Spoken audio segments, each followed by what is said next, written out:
À quelques semaines de la passation de pouvoir au Bénin, le gouvernement sortant de Patrice Talon affiche un bilan chiffré ambitieux. Alors, selon les données communiquées par le ministre d'État Abdoulaye Bio Tchané, 2 millions d'emplois auraient été créés dans le pays entre 2016 et 2026. On vous explique ce que recouvre exactement ce chiffre. Alors d'abord, ce qu'a annoncé le gouvernement. En 2016, l'objectif fixé pour la première période de 5 ans était de 500 000 emplois. Selon le bilan officiel, ce sont 800 000 emplois qui auraient été créés sur cette première période, soit plus de 50% au-dessus de la cible initiale. Sur les 10 ans plans, le total annoncé atteint donc 2 millions. Mais derrière ce chiffre global, il y a une lecture plus fine, documentée par l'Institut national de statistique et de démographie du Bénin, l'INSTAT. Alors, selon une note officielle de cet institut,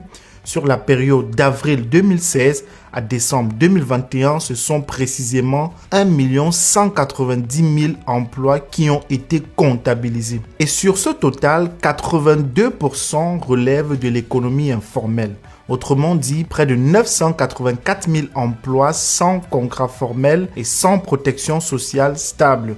Les emplois formels, eux, c'est-à-dire ceux qui s'accompagnent d'un contrat, d'un salaire régulier et de droits sociaux, ne représentent donc qu'environ 18% du total, soit 214 000 postes. Cette répartition est cohérente avec la structure générale de l'économie ouest-africaine où l'informel reste largement dominant, mais elle nuance la portée du chiffre brut annoncé par le gouvernement. Le contexte économique, lui, accompagne cette dynamique. Le Bénin a enregistré sur la période une croissance régulière projetée par le FMI à 7% en 2026, soit la troisième plus forte croissance en Afrique. La zone industrielle de Glordibé lancée en 2022 transforme localement le coton, l'anacarde et le soja. L'administration s'est progressivement digitalisée et le pays est revenu avec succès sur les marchés internationaux en eurobond en 2024. Reste désormais la question qui se pose au nouveau gouvernement de Romuald Wadani, celle de la transformation progressive de cet emploi informel en emploi formel durable